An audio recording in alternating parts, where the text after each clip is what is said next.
Bonjour à toutes et à tous, bienvenue dans votre émission Eau de vie. Donc ce soir, nous allons continuer le thème de la famille, comme on avait vu,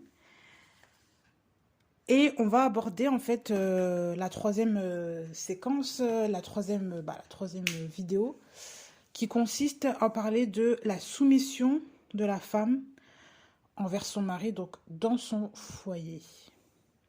La soumission de la femme. Donc excusez-moi si je fais des pauses, je bois beaucoup d'eau parce que je suis enceinte et j'ai très soif. Donc gloire à Dieu. Donc nous allons aborder ce thème-là. Que le Seigneur puisse nous inspirer et que le Seigneur puisse nous conduire. Alors nous allons voir aujourd'hui, nous avons vu dans les audios précédents, on a vu en fait qu'est-ce qu'était la famille, qu'est-ce que c'est la famille, parce que pas qu'est-ce qu'était, mais qu'est-ce que la famille selon Dieu. Donc je vous encourage à vraiment à aller voir les audios précédents, à aller cliquer sur les vidéos précédentes pour voir en fait les fondements d'une famille. On avait vu ensuite les bornes à mettre en place dans une famille, qu'il y avait des bornes à mettre en place pour que les choses soient bien cadrées. Et là, aujourd'hui, on va parler en fait on va plus s'accentuer sur le thème de la femme, mais bien sûr, on va regarder le couple aussi, d'une certaine manière. On va regarder la soumission de la femme, en fait, dans son couple envers son mari. Donc voilà. Donc ce qui est important, c'est que une femme, quelle qu'elle soit, une femme selon Dieu est une femme qui a une autorité au-dessus d'elle. Quelle que soit la femme, elle a une autorité au-dessus d'elle. C'est pas la même chose qu'un homme. Un homme, en tant qu'homme chrétien, homme en Dieu, homme ish, je parle de l'homme masculin, il est soumis à Dieu, tout comme tout homme. En fait, toute la création est soumise à Dieu. Il faut bien comprendre, toute la création est soumise à Dieu. Ça veut dire que l'homme comme la femme sont soumis à Dieu. Il faut savoir que dès le départ, en Genèse, c'est Dieu qui créa l'homme et la femme. Il leur donna une mission, il leur donna des ordres. Il a dit un ordre à l'homme. Il donna un ordre à l'homme. On a vu ça dans Genèse. Dans Genèse, il me semble 2. On va relire brièvement pour vraiment faire comprendre que tout homme, en fait, a une autorité au-dessus de soi. Donc, dans Genèse 2, au verset 15, Yahweh Dieu prit l'homme et le mit dans le jardin d'Éden pour le cultiver et le garder. Donc, on voit ici que Dieu est un propriétaire, Dieu est un chef. Il prit l'homme, il le mit. Il prit et il le mit. Il prit l'homme et il le mit. Ça veut dire que l'homme est sa propriété. L'homme lui appartient. Quand on voit dans ce terme-là, on voit vraiment que Dieu a une fonction de « il m'appartient ». C'est lui qui décide de ce que l'homme va faire et de ce qu'il veut faire avec cet homme-là. Il prit donc l'homme, il le mit dans le jardin d'Éden pour le cultiver et le garder. Ça veut dire que Dieu, quand il crée l'homme, il le crée pour une fonction. Et la première, c'était pour cultiver et pour garder le jardin d'Éden. Jardin d'Éden, quand vous entendez jardin, pensez pas forcément à un potager, mais c'est très profond cette notion de cultiver, de garder le jardin. Un jardin, c'est vraiment quelque chose qui nous appartient. C'est très profond. On va y revenir dans un prochain audio si Dieu le permet. Mais il faut vraiment comprendre que Dieu est le propriétaire de l'homme d'abord. Et il donna cet ordre, on dit au verset 16, puis Yahweh Dieu donna cet ordre à l'homme en disant, tu mangeras de tout arbre du jardin, mais quant à l'arbre de la connaissance du bien et du mal, tu n'en mangeras point, car le jour où tu en mangeras, tu mourras. Là, on va bien comprendre que on dit bien, Dieu donna cet ordre. Yahweh, Dieu donna cet ordre. Dieu prit cet homme, il le mit dans le jardin d'Éden, il donna cet ordre. L'homme, selon Dieu, tout comme tout homme, est soumis à l'autorité de Dieu. L'homme, je parle de l'homme d'abord masculin, l'homme ish, l'homme qui est sorti avant, le genre d'homme qui est sorti avant. Le genre, quand je parle du genre, c'est par rapport au sexe. Ce n'est pas la femme qui est sortie avant l'homme et qui est sortie en même temps, c'est l'homme qui est sorti avant la femme. Mais Dieu a donné d'abord l'ordre à l'homme, premièrement. Il faut bien comprendre que d'abord, celui qui écoute Dieu, Quand Dieu fait, il te prend, il te met quelque part, il te donne un ordre, tu es sous son autorité, tu es sous sa responsabilité, tu es sous le commandement de Dieu, tu es sa propriété, tu es un homme qui est sous l'autorité de Dieu. Tu es sous la mission de Dieu, tu es soumis à Dieu.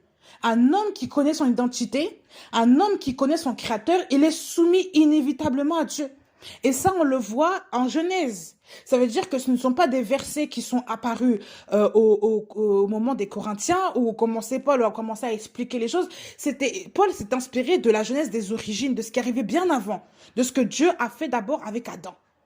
Parce que tout ne vient que de là, en fait. Tout ne vient que de là. Donc, il faut comprendre que d'abord, l'homme est soumis à Dieu. Cet homme-là qui est soumis à Dieu, cet homme-là qui reconnaît qu'il y a un Dieu dans sa vie, qu'il y a le Dieu véritable dans sa vie, il est soumis à Dieu. Donc, cette soumission quand l'homme est à sa place, il y a déjà l'ordre qui est placé. Mais maintenant, il se peut aussi que dans certaines familles, et c'est ce qu'on va voir, l'homme ne soit pas à sa place. L'homme, c'est pas qu'il soit pas à sa place, mais un homme qui n'est pas soumis à Dieu ne connaîtra pas sa place. Et un homme qui n'est pas soumis à Dieu, c'est parce qu'il ne connaît pas Dieu. Ou alors il est égaré, il n'est pas dans la vérité. Il y a plein de choses qu'ils font. Ou alors il peut être d'une autre religion. Il peut être athée. Bref, il peut être ne pas croire en Dieu. Être d'une autre religion, etc.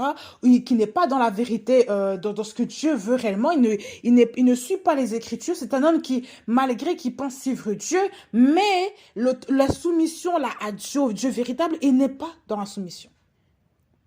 Il n'est pas dans la soumission. Mais c'est pour bien vous faire comprendre d'abord ce verset-là, que tout homme a une autorité. Tout homme est soumis à quelqu'un. Tout homme. Et on commence d'abord par l'homme masculin. Et c'est très capital, c'est capital de dire ça, que l'homme masculin est d'abord soumis à l'ordre que Dieu veut lui donner concernant sa famille. Parce que souvent, on pense que oui, les femmes sont soumises, la femme est soumise, la femme est soumise. Les gens aiment bien rappeler ça, que la femme est soumise. Mais si toi, l'homme, tu fais n'importe quoi aussi, cette femme-là aussi, il y a beaucoup de choses que toi, tu seras encore plus jugé que cette femme-là. Parce qu'elle, elle te suit. Et Dieu merci qu'il y a des femmes qui prient, qui savent que leur mari a des choses qui fait qu'il n'est pas bien, qu'elles peuvent redresser un peu la barre.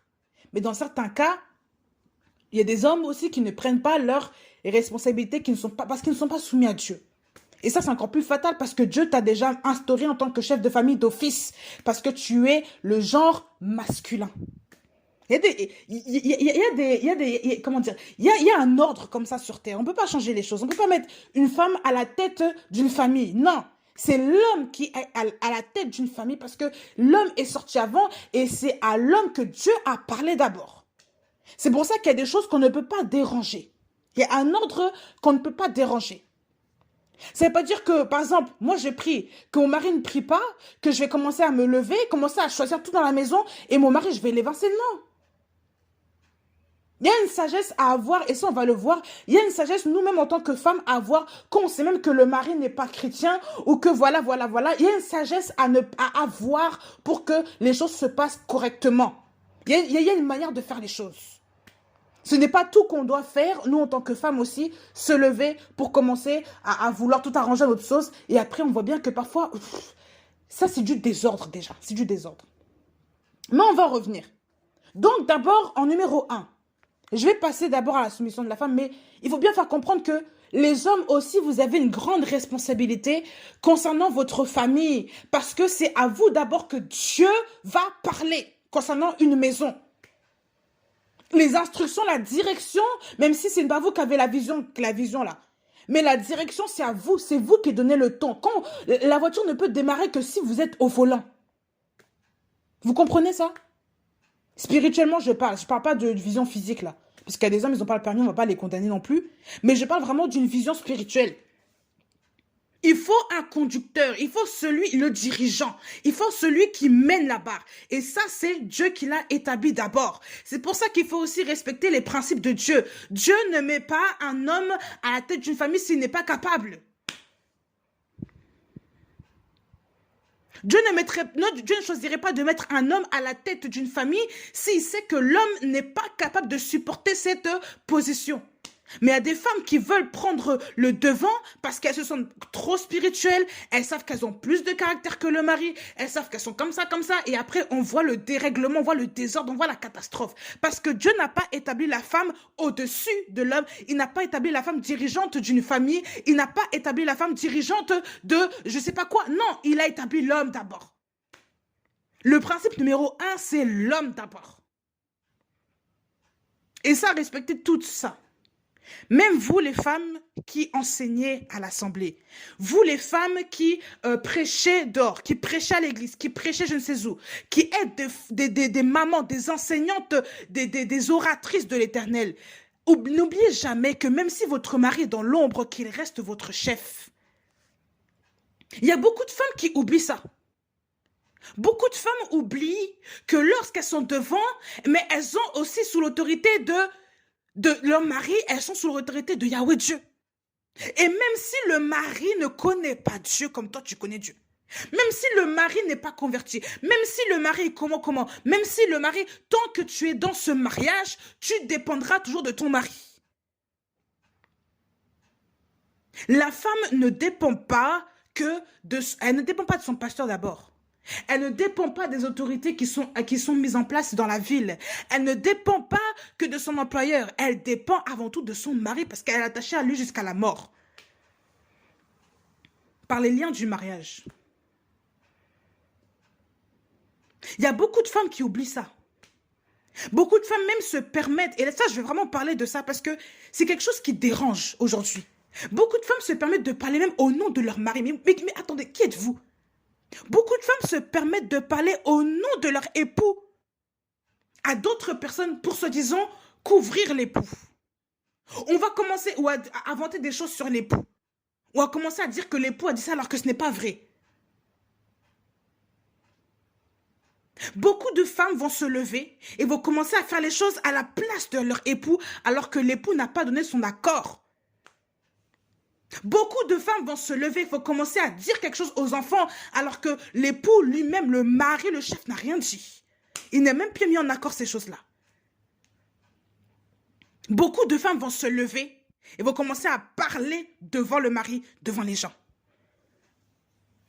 Lorsqu'il y a une réunion, tu vois que c'est la femme qui prend toute la place. Mais c'est quoi ça? Lorsqu'il y a réunion, tu vois que la femme prend toute la place.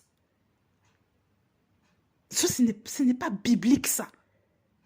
Lorsqu'il y a quelque chose de créer, un événement, là, par exemple familial, là, vous allez voir souvent les mamans, là, qui vont venir s'installer comme des reines, parler, machin, faire des discours d'hommes politiques. Mais l'homme, on ne sait même pas parfois qui est le mari, on ne le voit même pas. L'homme est effacé, il est en retrait, il est sur la touche là-bas. Il est sur le banc de touche. Si on a besoin, on le rappelle. Sinon là, c'est la maman qui est devant.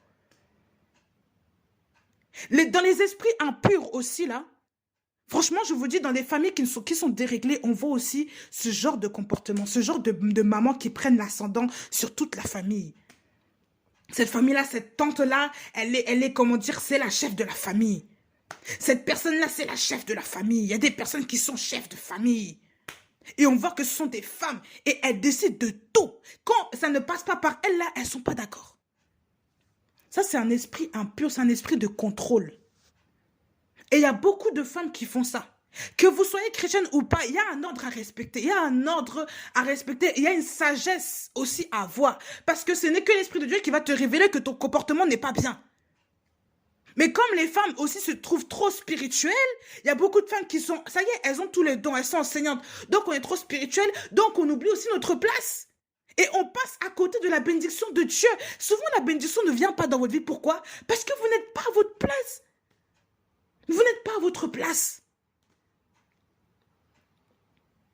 Vous n'êtes pas à votre place. C'est comme si on vous dit, dans ce magasin-là, aujourd'hui, il y a promotion, toutes les personnes qui viennent auront ce produit-là gratuit. Toi, au lieu d'aller au magasin A comme prévu, là où il y a les promotions, tu vas au magasin B et tu t'attends à voir la promotion. Mais non, tu n'es pas à ta place, tu n'es pas dans le bon magasin. Là, la bénédiction est passée et le temps est fini et parfois tu arrives, il n'y a rien. Parce qu'au lieu d'aller au magasin A, tu voulais aller au magasin B et avoir la même promotion. Mais non, c'était au magasin A qu'il fallait aller. Mais il y a des femmes comme ça. Elles prennent la place du mari, elles ont une autre place et elles veulent avoir une bénédiction, mais ne sont pas dans la bénédiction de Dieu. Pourquoi? Parce qu'elles elles ne sont pas à leur place.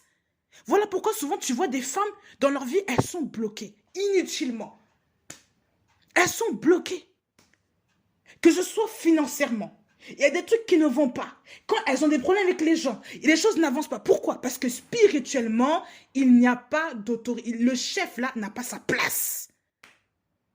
C'est elles qui sont dotées chefs de famille.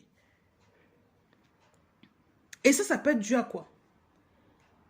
Les femmes se découragent souvent parce que le mari ne prie pas comme elles. Elles se découragent parce que le mari est ceci. Le mari, je sais pas, il a une vie bizarre. Le mari est païen. Le mari n'est pas converti. Le mari est je sais pas quoi. Il prie un autre Dieu ou elle n'est pas dans la vérité, tout simplement. Le mari est dans l'ombre. Le mari aussi il se décharge de ses responsabilités. Le mari aussi a un mauvais comportement à la maison. Ou alors, il n'y a pas d'homme, il n'y a pas de mari. Et ça, c'est possible. Il est vrai que quand il n'y a pas d'homme, les femmes aussi prennent ce second rôle de papa aussi à la maison. On ne va pas leur reprocher ça parce que ce n'est pas simple. Mais on va d'abord s'atteler à ces femmes-là qui ont leur mari à la maison. Parce que le thème, ce n'est pas la femme soumise à Dieu. La femme soumise à Dieu, ça concerne toutes les femmes. Que ce soit mariée, célibataire ou pas, jeune fille, enfant, toutes les femmes sont dans le lot. Tout, même les hommes sont dans le lot. Ah oui, la soumission, ça concerne tout le monde. Mais la soumission à son mari, c'est autre chose. Parce que Dieu exige certaines choses malgré le fait que l'autre soit chrétien ou pas. Parce qu'il y a aussi des serviteurs de Dieu qui sont chrétiens, mais quand tu vois à la maison, leur comportement, ce n'est pas ça. Leur comportement est tellement religieux qu'ils oublient les responsabilités et quand il s'agit des affaires de cette vie-là, ils se déchargent et la femme est obligée de tout prendre comme décision. Il y a aussi ce comportement-là qui existe. Il y a aussi ces hommes-là qui passent leur vie dans les assemblées et qui oublient leurs femmes et leurs enfants à la maison. Il y a aussi ce côté-là. Et ce genre d'homme-là aussi aura des comptes à rendre devant Dieu. Parce que vous ne pouvez pas exposer votre femme à la rébellion. Vous ne pouvez pas exposer votre femme à prendre des grandes responsabilités concernant la famille, alors que vous-même, vous étiez positionné là pour quelque chose, mais vous ne faites rien. Ça, c'est de l'hypocrisie. Et ça, ce sont des hommes qui sont détournés de la vérité. Ils sont détournés de la foi. Ils sont pires que les infidèles. La Bible dit quoi? La Bible dit dans 1 Timothée 5, il me semble. La Bible dit dans 1 Timothée 5, au verset 8, « Si quelqu'un n'a pas soin des siens, et principalement de ceux de sa famille, il a renié la foi, il est pire qu'un incrédule. » La Bible dit bien, si quelqu'un n'a pas soin de qui? Des siens, et principalement ceux de sa famille. Ceux de qui les gens, ceux de qui tu es sorti, et ceux aussi qui sortent de toi. Si tu n'as pas soin de ceux qui t'appartiennent premièrement là, tu as renié la foi. Tu es pire qu'un incrédule. Tu as renié la foi. On te dit que tu as renié la foi.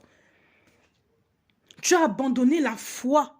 Et tu es pire qu'un non-croyant. Tu es pire qu'un incrédule. Pourquoi? Parce que d'abord, la cellule familiale est l'assemblée que Dieu veut d'abord. C'est pas, vous voyez les big church, là, les grandes assemblées, les grandes églises. Ça, ce n'est pas ce que Dieu veut. Dieu veut d'abord la famille. Il veut d'abord que toi et ta famille, vous soyez sauvés, que toi et ta famille, vous soyez des adorateurs. Parce que c'est de la famille que tout vient. On a vu aussi hier, dans le chapitre de Timothée, il me semble que c'est dans 2 Timothée, je sais plus, attendez. On a vu dans 1 Timothée 3, au verset 5, si quelqu'un ne sait pas diriger sa propre maison, comment pourra-t-il gouverner l'église de Dieu? L'église de Dieu, ça veut dire l'assemblée de Dieu. Si quelqu'un n'a pas soin de sa propre maison, ça veut dire de ceux qui sont dedans. Mais il y a des hommes aujourd'hui qui prêchent dehors. Leur propre maison est sale. La femme n'a rien à manger. Les enfants sont mal tenus. Ils ne tiennent pas leurs enfants dans la soumission comme il est écrit là. Et on veut prêcher aux autres dehors. Et ça, c'est un vrai problème. On voit des adolescentes qui ne respectent rien, des adolescentes qui s'habillent comme des prostituées, des adolescentes qui font n'importe quoi, qui couchent par-ci, par-là, des garçons qui agressent les filles, qui les violent, qui les tapent, qui ne respectent pas leurs professeurs, qui font des choses graves, mais on continue à laisser ces hommes-là prêcher dans les assemblées. Des chefs de famille, des chefs dignes de ce nom-là, de famille, on les laisse venir dans l'assemblée, prêcher aussi aux autres gens. Prêcher aux femmes, femmes soyez soumises, femmes ceci, hommes soyez chefs de votre famille. Mais eux-mêmes ne sont pas des exemples véritables. Vous n'êtes pas des exemples, vous tous qui faites ça là. Regardez d'abord la vie de vos enfants.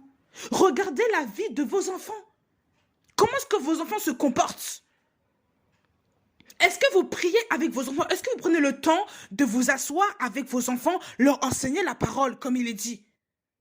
Est-ce que vous prenez le temps de prendre en compte la vie de vos enfants au lieu de prendre en compte la vie des autres là? Mais les gens oublient ça. Les gens oublient ça. Et on oublie avant tout qu'on vient de Dieu, qu'on est enfant de Dieu. Mais la Bible est claire que celui qui ne prend pas soin de sa famille, et principalement des siens, qui ne prend pas soin des siens et principalement de sa famille, mais il a renié la foi, il est pire qu'un incrédule. Il est pire, il est pire. Ça veut dire que vous n'êtes rien. Vous n'êtes pas agréable devant Dieu. Parce qu'on vous dit que le juste vivra par la foi. Mais si vous avez renié la foi, vous n'êtes pas juste devant Dieu. Parce que vous ne vous occupez pas de votre famille. Vous n'êtes pas juste devant Dieu. Comment voulez-vous que vos prières montent? Comment voulez-vous que votre vie soit bénie? Comment voulez-vous que Dieu se manifeste à travers vos vies si déjà vous reniez vos enfants? Vous ne vous occupez même pas de votre famille. On vous dit que l'enfant a un caractère bizarre. Vous laissez passer, vous continuez à prêcher. Parce que le ministère est important, est plus important que votre famille. Au lieu de prier, de vous agenouiller, non. On préfère aller enseigner tout le monde. Mais l'enseignement, là, souvent, ça ne porte même pas de fruits. Et on voit qu'avec la longue, les gens retombent dans leur... Tu dis que tout ce que j'ai fait, comment ça se fait que les gens, voilà, ils n'écoutent pas. Tout ce que j'ai voulu instaurer, la formation que j'ai fait. Oui, les gens ne retiennent rien. Pourquoi est-ce que les gens demain se retournent contre toi? Pourquoi? Regarde déjà ton essence, regarde déjà tes enfants. Regarde. Mais tout ce que tu sèmes, tu récoltes. Il y a des gens qui disent que j'ai tout fait. Aujourd'hui, regarde, machin, tout est cassé. Mais de base, là, qu'est-ce que tu as semé? Qu'est-ce que tu as fait? Qu'as-tu fait? Et après, on en veut au diable. Mais non, c'est pas le diable, c'est toi. La négligence. Le fait d'être endormi, là, spirituellement, c'est ça. Négliger sa famille. L'endormissement, c'est là. Quand une femme dort, vous savez l'histoire avec David, avec le roi Salomon, pardon.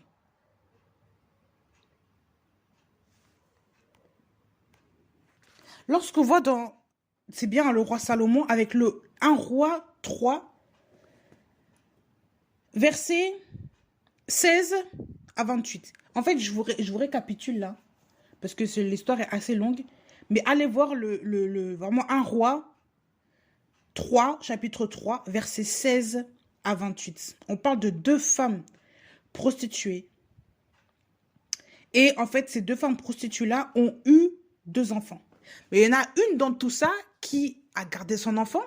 Et il y en a une autre qui a écrasé son enfant dans le sommeil. Elle l'a étouffé en dormant en fait.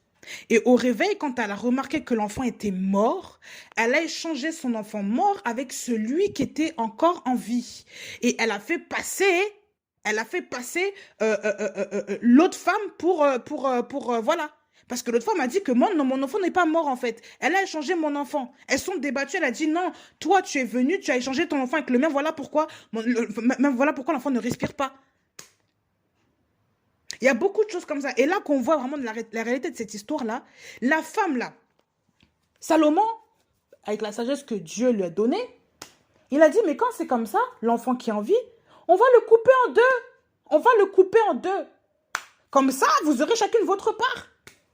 Et la vraie maman de l'enfant a dit, non, non, non, ne tuez pas l'enfant, donnez-lui l'enfant.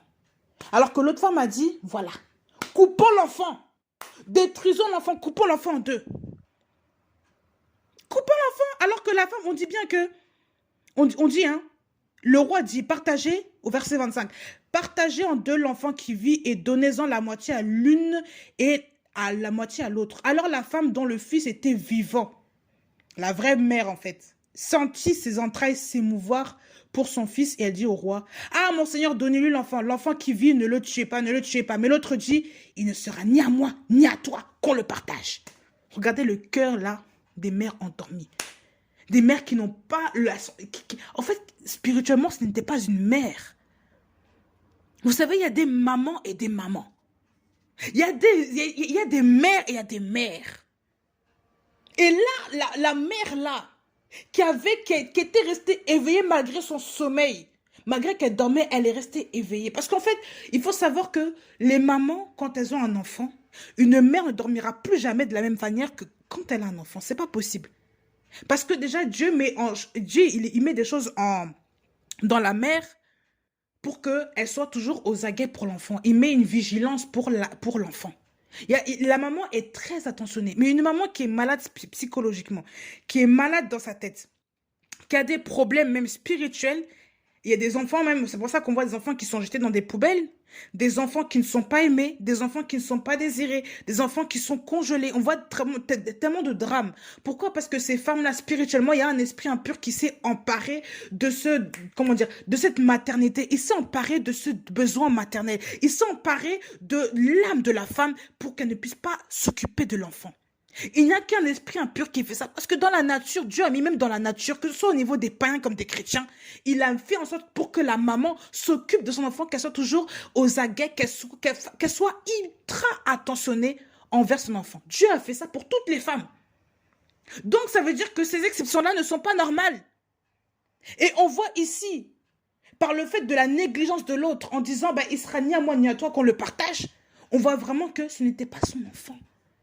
L'autre enfant qui était mort, elle voulait tuer encore un autre enfant. Vous voyez? Mais la femme là, qui était restée vigilante, elle a dit qu'on donne cet enfant-là, qui reste en vie, mais qu'on le donne. Et au final, c'est à Salomon, c'est à cette mère-là que Dieu a donné, que Salomon a donné l'enfant. Il dit, voilà la mère. On a reconnu la mère ici. Mais Dieu veut nous dire quoi? Une vraie femme, tout comme une personne où Dieu a donné quelque chose, quand la femme là est vraiment dans sa pleine conscience d'être maman, regardez ça au niveau physique ou spirituel aussi, la personne s'occupe de cet enfant-là, ne le tue pas. Et quand on parle d'enfant encore vivant, quand on parle d'enfant que ses entrailles-là, on nous dit même hein, que ses entrailles se sont émues pour son fils. Ça veut dire que ses entrailles ont bougé pour son enfant. Ça veut dire qu'il y a une attache spirituelle qui est là. Elle a créé un lien avec l'enfant, elle a gardé ce lien-là. C'était une mère. C'était une mère. Mais il y a des gens là qui ne sont plus papa ni maman, autant même physique, spirituellement, ils ont déjà tué leurs enfants. Ils ne s'occupent plus de leurs enfants. Ils dorment sur leurs enfants. Ils s'en fichent de leurs enfants. L'enfant peut pleurer toute la nuit, on ne se réveille pas. Surtout en tant qu'une mère, là, c'est quand même grave d'entendre ça, hein, vous vous rendez compte? Encore on dit un papa qui ne se réveille pas, voilà, les papas n'ont pas ce... Mais les mamans, là, mais spirituellement, il y a des gens qui sont comme ça. On préfère maintenant échanger les enfants avec autrui, on dit que ça, c'est mon enfant. Mais l'enfant qui est chez toi, là, l'enfant qui est chez toi, tu ne t'en occupes pas. Tu as déjà tué ton enfant. Tu es pire qu'un incrédule, tu es pire qu'un infidèle, tu as renié ta foi, tu as renié la foi. Tu n'es pas celle que Dieu voulait que tu sois à ce moment-là. On a arraché l'âme de cette mère au point qu'elle soit insensible par rapport à cet enfant-là. Ça ne fait rien, même n'importe quelle maman digne de ce nom va être bouleversée qu'on va détruire, on va commencer à couper en deux un enfant, qu'on partage un enfant, mais c'est grave. Mais cette mère-là n'avait plus cette sensibilité. Et il y a des gens dans le foyer qui sont comme ça, qui n'ont plus de sensibilité là, ils n'ont plus de sensibilité par rapport à leur propre progéniture. Ils n'ont plus de sensibilité. Mais ils préfèrent s'occuper des enfants des autres, faisant croire que c'est leurs enfants, alors que chez eux, les enfants sont déjà morts spirituellement. C'est peut-être choquant pour certains ce que je dis, mais c'est la vérité. Réveillez-vous. Parce que la famille que Dieu vous a donnée, ce n'est pas une famille en carton. Ce n'est pas une famille... Si vous voyez les familles de poupées là, tu achètes la poupée, ça peut rester comme ça pendant 2 jours, on s'occupe pas d'elle. C'est rien, c'est une poupée quoi. Mais un enfant, on peut faire ça à un enfant. Mais spirituellement, il y a des gens qui font ça. Ils ne s'occupent pas de leurs enfants. On laisse les enfants partir à l'école. Les enfants reviennent. Partir à l'école toute la semaine. Et le dimanche, là, on les emmène à l'église et c'est tout. Mais les parents ne s'occupent même pas de leurs enfants. Mais vous faites quoi? Vous avez déjà tué les enfants. Est-ce que vous vérifiez même si l'enfant est vivant? Même pas. Quand je parle de la vie, là, c'est la vie que vous voulez leur donner. La vie spirituelle, la parole de Dieu, les enseignements, tout ça, ça c'est la vie. Mais il y a des gens qui n'ont pas cette vie-là, qui ne possèdent pas ça pour leurs enfants, mais ils veulent toujours s'occuper des enfants des autres. Vous avez un problème. Où est passée votre âme?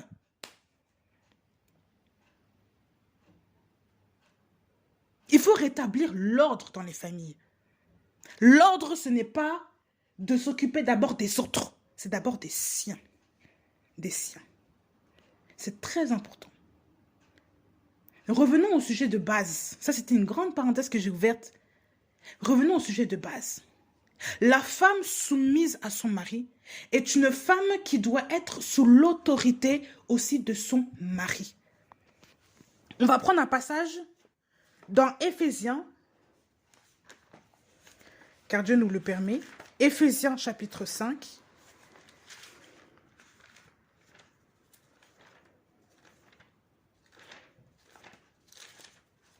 Éphésiens chapitre 5, au verset 22, du verset 22 au verset 24. Femmes, soyez soumises à vos maris comme au Seigneur, car le mari est le chef de la femme, comme Christ est le chef de l'Église, qui est son corps et dont il est le sauveur. Or, de même que l'Église est soumise à Christ, les femmes aussi doivent être à leur mari en toutes choses. On parlera du verset 25 après. Dieu dit, est-ce que Dieu dit, femmes, soyez soumises à vos maris qui craignent Dieu comme au Seigneur? Il y a beaucoup de femmes qui, en fait, qui mettent ce passage-là que si l'homme craint Dieu. Femmes, soyez soumises à vos maris comme au Seigneur. Il y a des femmes qui savent très bien qu'elles se sont mariées avec des hommes qui ne croient pas en Dieu. Même du temps, si tu étais dans le monde, si voilà, il y a eu un mariage, voilà. Bref, on ne connaît pas les situations qui ont fait que vous êtes mariés.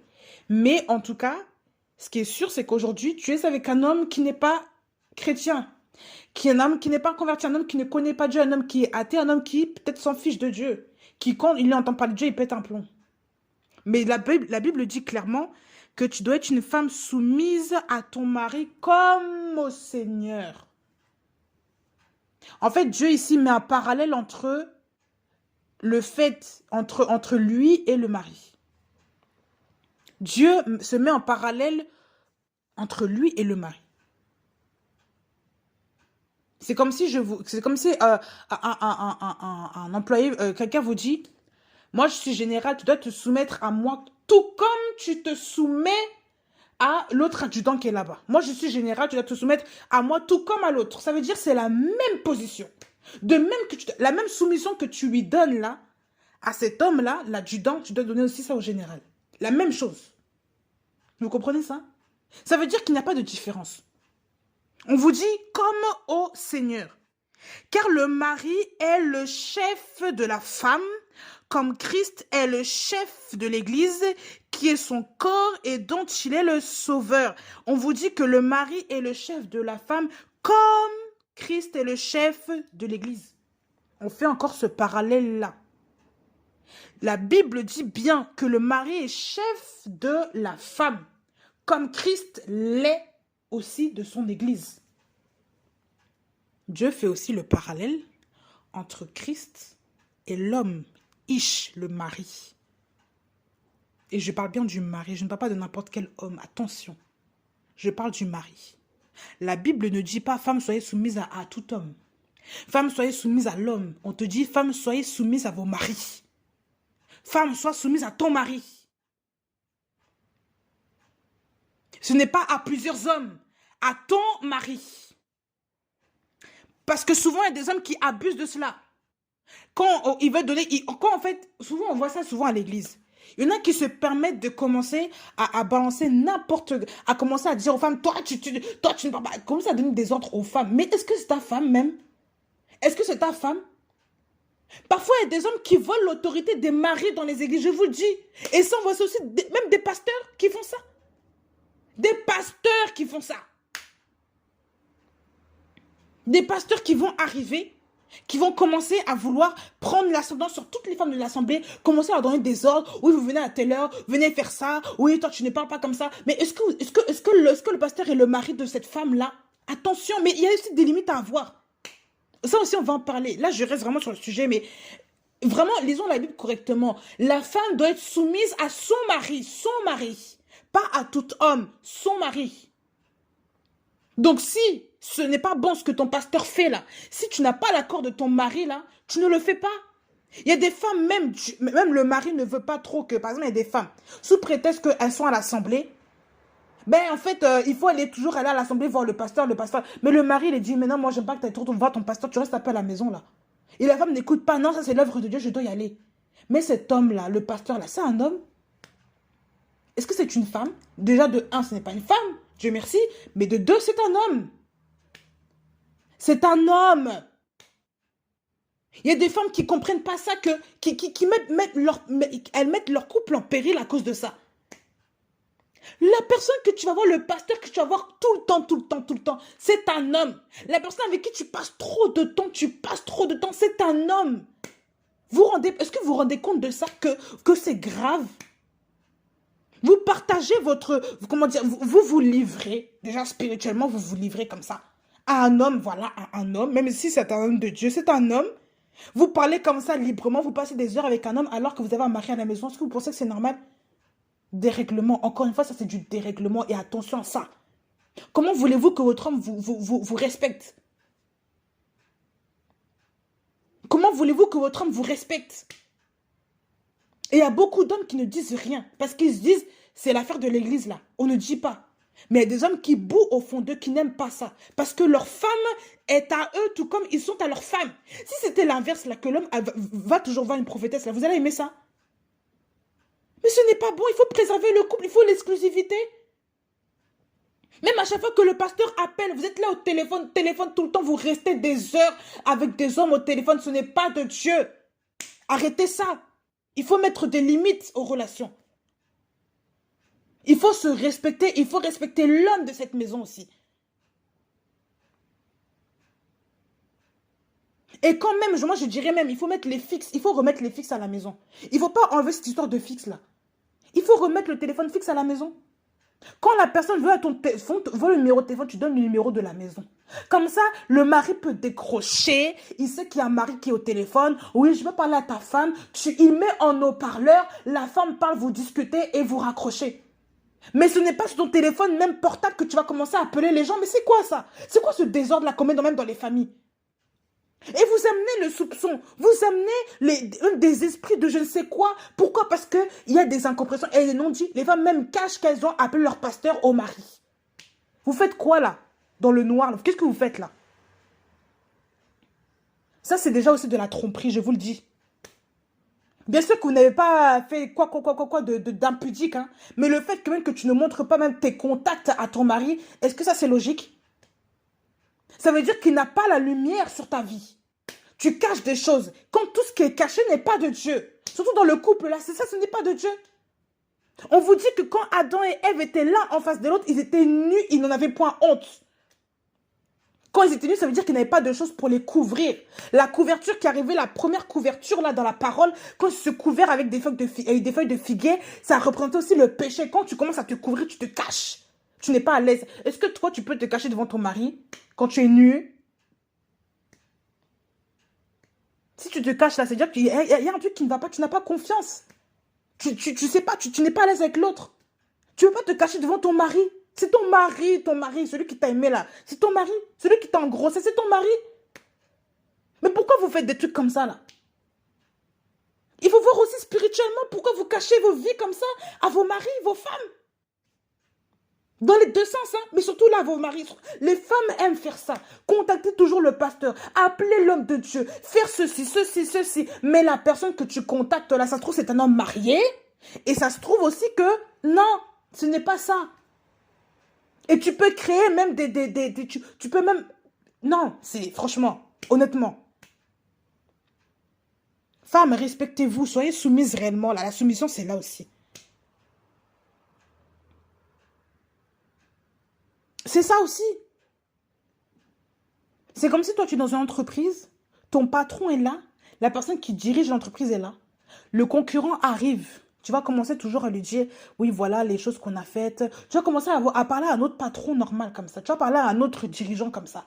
Oui, que regarde nous, regarde ce qui se passe. Tu vois, nous, regarde même dans le restaurant, les choses ne vont pas, le management, ça ne va pas. Dans l'entreprise, là, le management, ça ne va pas. Regarde, voilà comment on fait. Alors que le patron est là. Mais toi, tu vas voir un autre patron pour lui expliquer tes problèmes et tu passes ta vie là-bas, là-bas, là-bas, là-bas, là-bas. Tu vois pas qu'il y a un problème? Il n'y a pas un problème là, sérieusement? Moi, je m'en rappelle. Quand j'étais au boulot une fois, il y avait un manager qui venait juste pour manger chez nous, hein, parce qu'on était dans un restaurant, je le servais. Et il venait manger chez nous pour prendre sa pause midi, hein, un manager d'un autre restaurant aussi. Donc il vient, il commence à, voilà, on parle normalement. Il dit que toi, tu veux pas venir en tant que manager de la KFC, machin, machin. J'ai dit que moi, j'ai déjà fait mon temps à KFC, c'est bon, c'est terminé. Genre, j'ai vu mon supérieur hiérarchique qui a déboulé directement. Il a te dire, oui, ça va, machin. Il a te dire, non, non, non, elle n'est pas pour ici. Mais vous voyez, même la protection, c'est là que j'ai compris que, il faut protéger les gens. Quand il y a quelque chose qui ne va pas, on rapplique. Il faut faire attention à ça. Et ça, j'ai compris. Je dis, ça, c'est un bon patron. C'est un bon chef. Il protège ceux qu'il a gagnés d'abord. Ceux qui sont dans son terrain, il les protège. Il n'a pas répliqué pour l'agresser, mais juste pour faire comprendre que, tu vois, ce n'est plus de ton camp. Ça, c'est mon camp. C'est comme ça. Et vous, les hommes aussi, faites votre part. Dans la famille aussi. Quand un pasteur là appelle tout le temps, il va à l'église. Même parfois, déplacez-vous. Demandez à voir ce pasteur-là et expliquez-lui des choses. Que votre femme là n'est pas sa femme.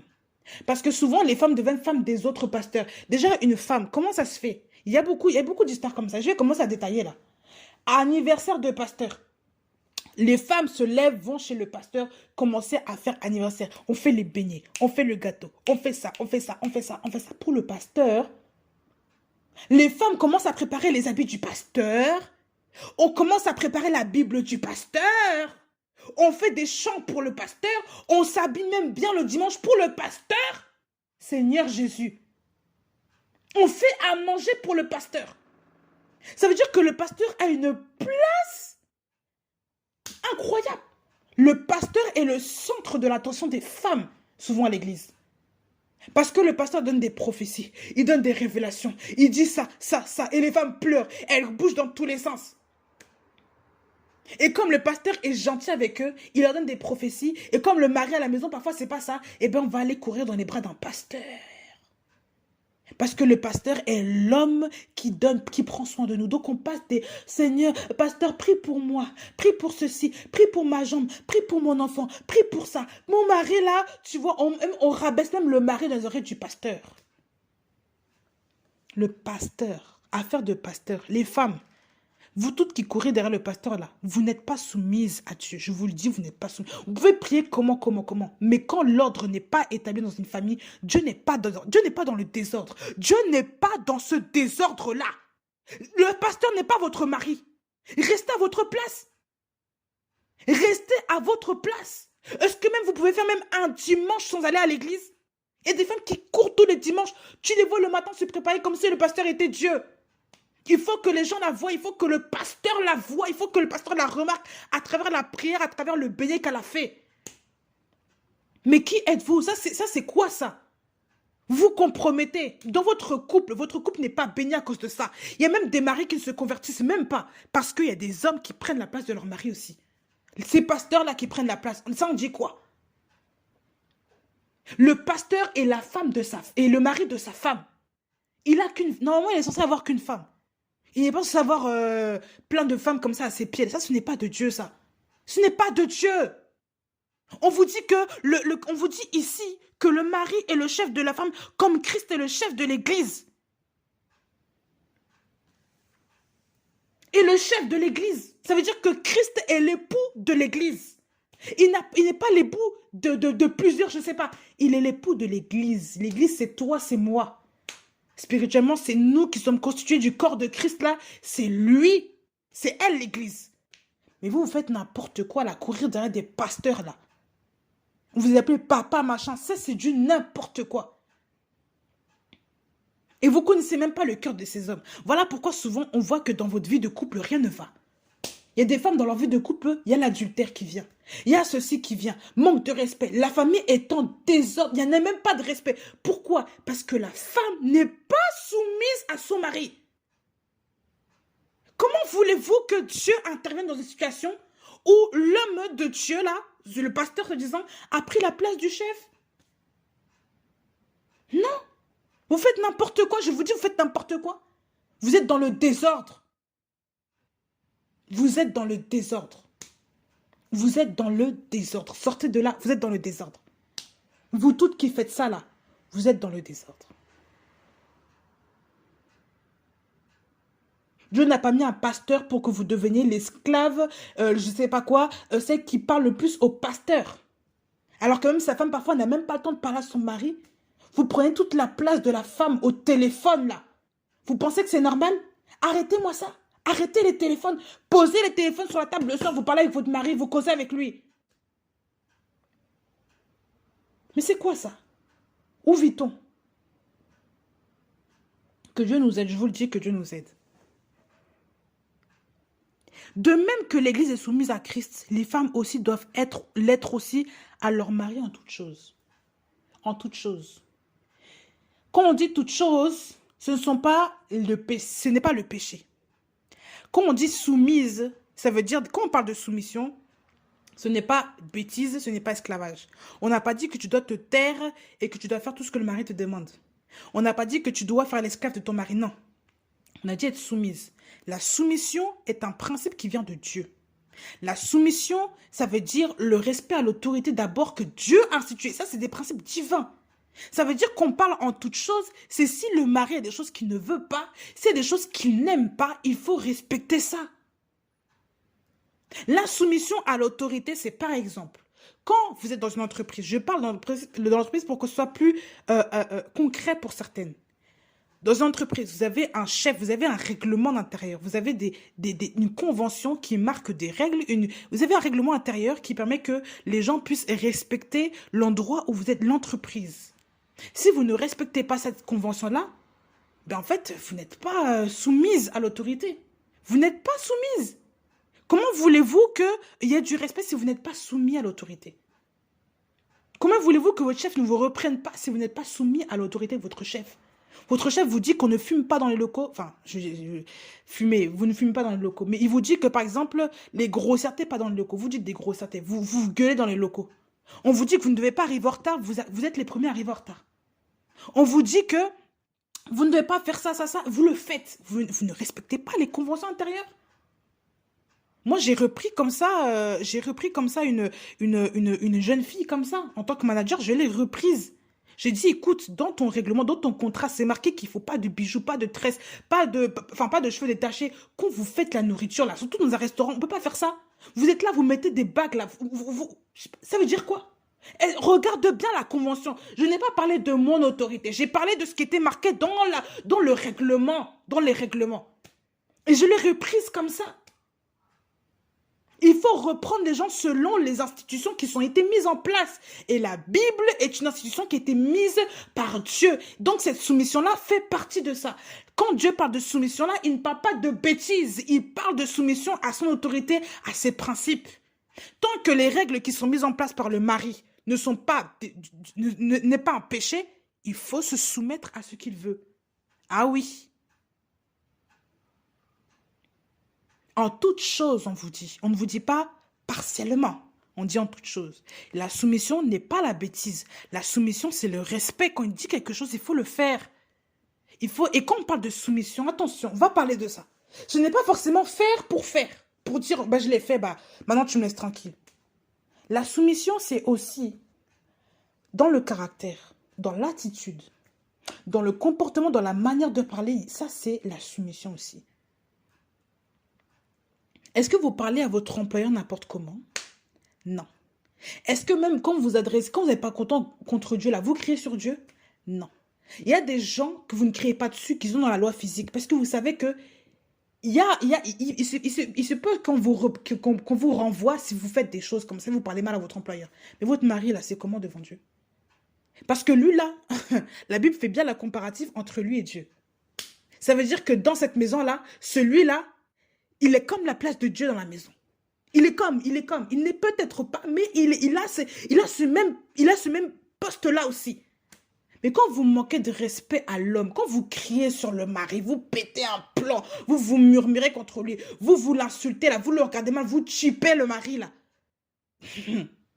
Femme soumise. La soumission, ce n'est pas la soumission dans les bêtises. Ce n'est pas lorsque le mari dit de faire des trucs bizarres, le péché, là, c'est pas ça. Là, tu dis non, je ne fais pas ça. Je ne fais pas ça.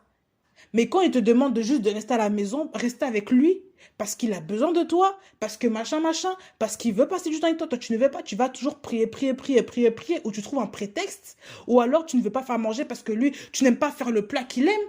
Tu fais exprès même de l'énerver en fait. Il y a des femmes qui font ça. Elles savent que le mari, par exemple, n'aime pas que, je sais pas, il n'aime pas quelque chose soit toujours dérangé. La femme fait exprès de mettre le dérangement juste parce qu'elle n'en peut plus du mari. Elle fait exprès. Mais oui. Il y a des femmes qui ne respectent même pas leur mari à travers leur attitude. Elles boudent. Le mari n'aime pas ça. Il veut un comportement quand même si vous avez pris la tête. Mais la femme boude, elle reste dans son coin. Elle le regarde mal, elle le regarde même pas. Elle passe comme ça. Insoumission. Insoumission. Tu manques de respect à ton mari en faisant ça. Tu peux faire ça à ton patron, toi. On te parle, toi tu passes à côté, tu t'en fous. Tu ne le regardes pas, tu tues. Ça, c'est quoi cette attitude-là, insoumise là?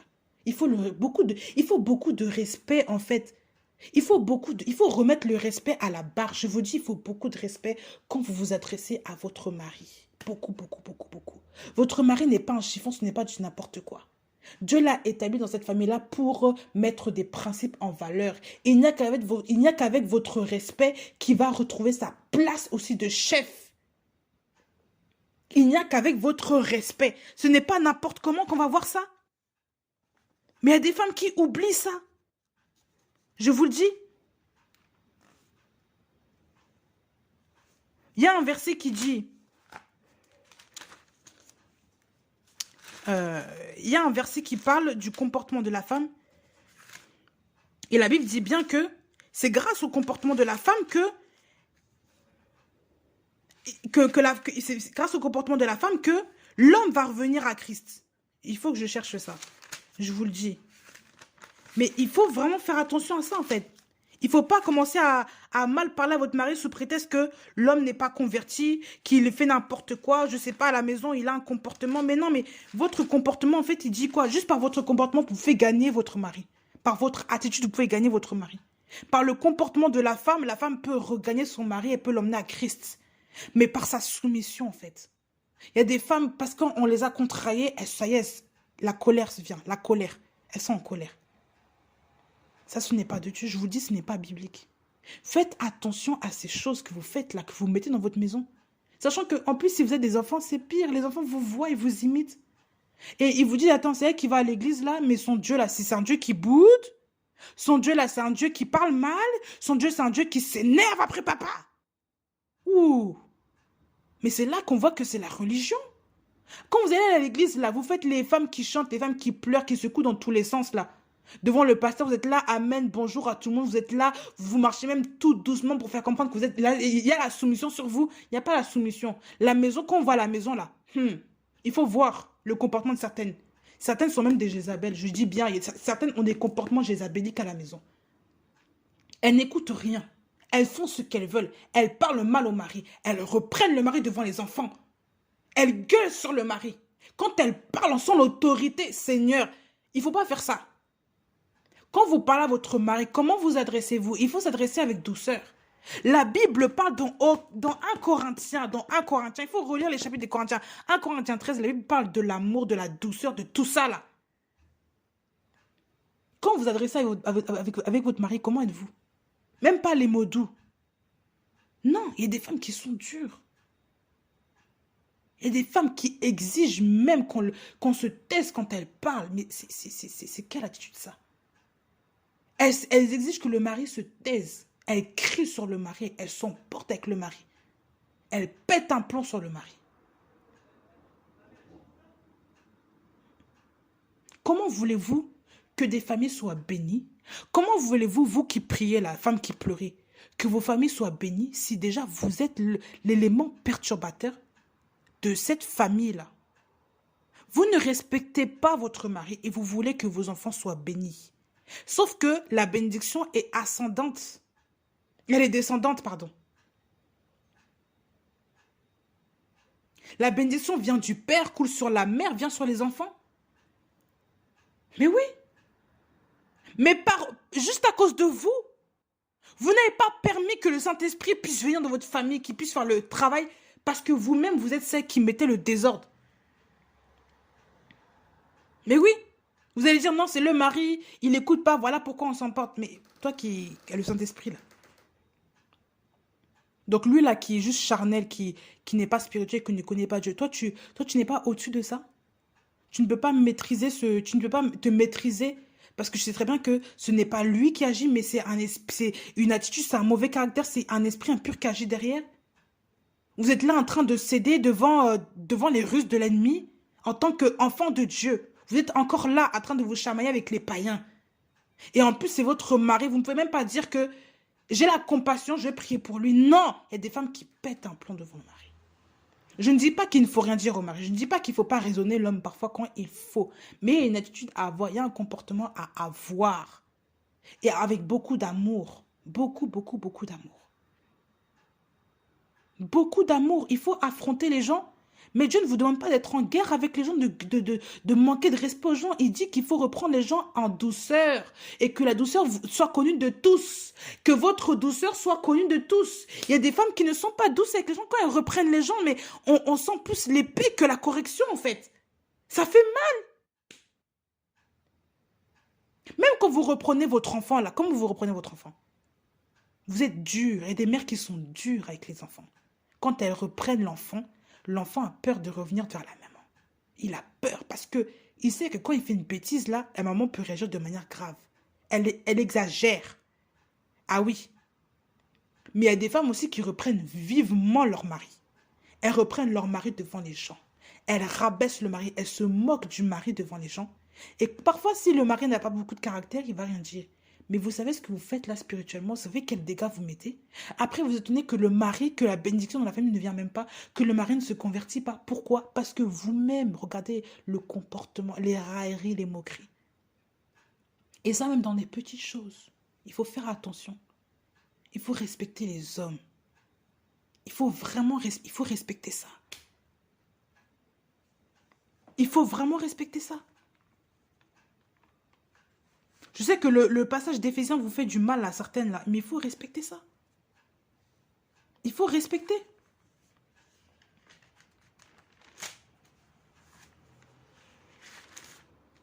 La Bible dit aussi dans 1 Corinthiens 2, au verset 11 à 15, que la femme apprenne dans le silence en toute soumission. Car je ne permets pas à la femme d'enseigner ni d'user d'autorité sur le mari. Amen. Mais elle doit demeurer dans le silence. On dit que la femme apprenne dans le silence en toute soumission. Il y a des femmes, quand on veut leur apprendre quelque chose, elles parlent, elles déblatèrent, elles parlent. Le mari veut lui montrer quelque chose, elle parle. Elle parle.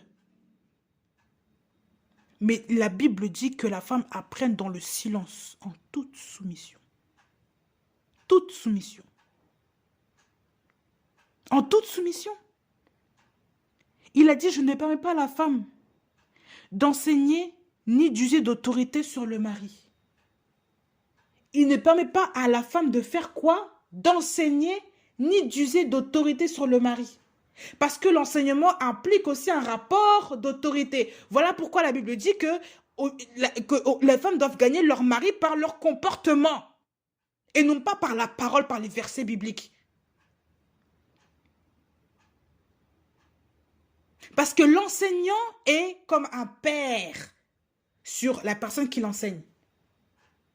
C'est pour ça que la femme ne peut pas oser enseigner, ni même user d'autorité sur le mari. Parce que l'enseignement aussi implique une autorité. Vous avez oublié ça? Il a été donné aux parents d'enseigner les enfants et non aux enfants d'enseigner les parents. Quand vous lisez les proverbes là, on vous parle de ne pas oublier l'instruction de ton père, de ne pas oublier l'enseignement de ta mère. Pourquoi? Les parents sont ceux qui instruisent, qui enseignent. On n'a pas dit l'inverse. Mais vous imaginez l'inverse là? C'est du n'importe quoi. Mais quand les femmes se mettent à enseigner leur mari, c'est des choses parfois qui ne sont pas à faire. On n'a pas dit qu'il ne faut pas s'exhorter à la maison, qu'il ne faut pas encourager l'autre. Mais parfois, quand il se dit que, tu vois, la Bible dit ça, donc toi, il ne faut pas faire ça. Il faut être très sage. Il faut être sage. Parfois, usez même que votre parole soit assaisonnée de sel, les femmes, s'il vous plaît. Ne parlez pas comme ça, sous prétexte que vous connaissez la parole, vous balancez des versets. Ce n'est pas biblique, ce n'est pas de Dieu. Il faut faire très, très, très attention à la manière dont on parle à son mari. Le mari est le chef de la femme, c'est l'autorité d'abord. Donc vous ne pouvez pas commencer à vous lever sous prétexte que Dieu est avec vous, que vous avez le Saint-Esprit là. Mais vous commencez à cogner les gens avec les versets, c'est pas bon. Non, Dieu n'est pas dedans. Ce n'est pas la sagesse, c'est un esprit impur ça. Ce n'est pas Dieu qui parle comme ça. Dieu est sage, Dieu c'est la sagesse. Il est la sagesse. Il est décrit dans Proverbes comme la sagesse. Mais vous enseignez avec quoi? Comme les pharisiens. En train de casser les gens, marteler les gens. Brouiller les gens. Et en plus de ça, vous prenez des versets pour casser les gens. Mais ça, ce n'est pas Dieu qui est derrière, je vous le dis. Faites attention. C'est quel esprit qui vous anime là pour commencer à faire mal à l'autre avec un verset? Oui, bah tu vois, la Bible dit ça, donc toi tu iras en enfer. La Bible dit ça, l'enfer. Dieu va te briser, Dieu va te créer. L'enfer. Vous agressez les gens, vous faites du mal aux gens avec la parole. Et les gens ont peur de s'approcher même de votre Dieu à cause de ça. Même vos enfants. Ils ne veulent plus s'approcher de Dieu parce qu'ils pensent que c'est un Dieu qui est dur comme vous là. Dieu est sage, Dieu est papa, Dieu est amour. Dieu n'est pas ce Dieu-là qui martèle les gens avec les versets. Non. Et même quand vous faites des erreurs, Dieu vous parle, il vous reprend. Mais vous sentez l'amour de Dieu. On ne ressent pas les claques de Dieu. Non. Parce que Dieu n'est pas comme ça. Le caractère de Dieu n'est pas comme ça. Dieu est lent à la colère. Attention, il y a des femmes qui sont brutes, qui agressent tout le monde avec les versets qu'on n'est pas d'accord avec elles. Mais c'est quoi ça? L'Esprit de Dieu n'agit pas comme ça, mes sœurs. Il n'agit pas comme ça. Donc, il faut beaucoup de patience quand vous parlez à votre mari. Beaucoup de patience même quand vous parlez aux enfants. Les enfants doivent même voir le fruit du Saint-Esprit en vous. Quand vous enseignez la parole, on doit avoir beaucoup de douceur, de sagesse. Et non pas de culpabilité de vouloir coincer les gens dans un mur, coincer les gens à dire que toi, tu vois, Dieu va te... Ce que tu as fait là, c'est mal. Dieu va te juger là. On ne parle pas comme ça aux gens. On ne parle pas comme ça aux gens. Et même si Dieu t'emploie pour parler comme ça, mais c'est la parole de Dieu qui parle. C'est la parole de Dieu qui tranche, qui juge. Il y a des circonstances à parler comme ça. Ce n'est pas tout le monde. Ce n'est pas parce qu'on a l'onction, qu'on est prophète, qu'on est prophétesse, qu'on est apôtre, qu'on est pasteur, qu'on va commencer à parler comme ça aux gens. Non. Il faut beaucoup d'amour, beaucoup de douceur, beaucoup de respect. Donc faites attention à ces choses.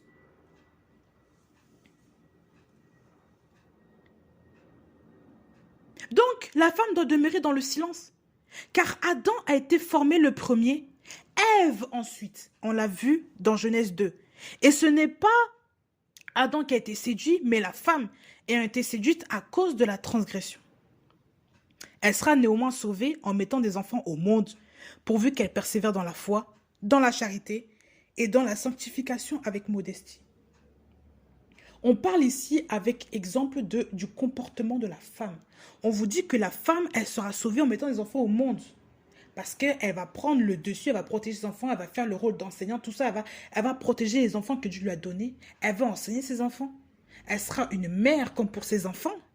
Mais pourvu qu'elle persévère dans la foi, dans la charité, dans la sanctification, avec modestie.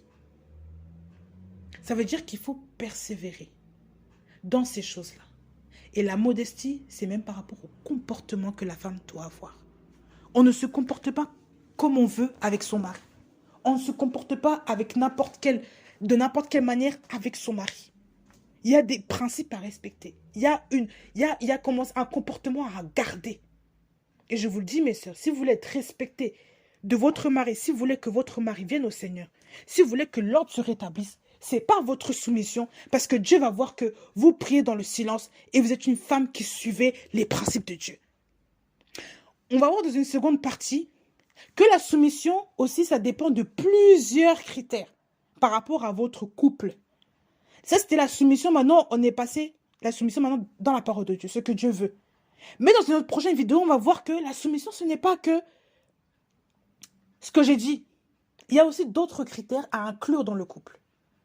Donc, j'arrête avec cette vidéo, cette première partie-là sur la soumission de la femme.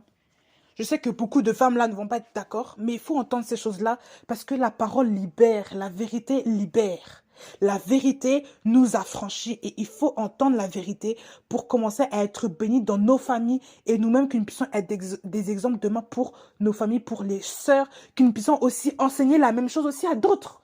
C'est très important. Donc que Dieu vous bénisse. À bientôt dans une prochaine vidéo.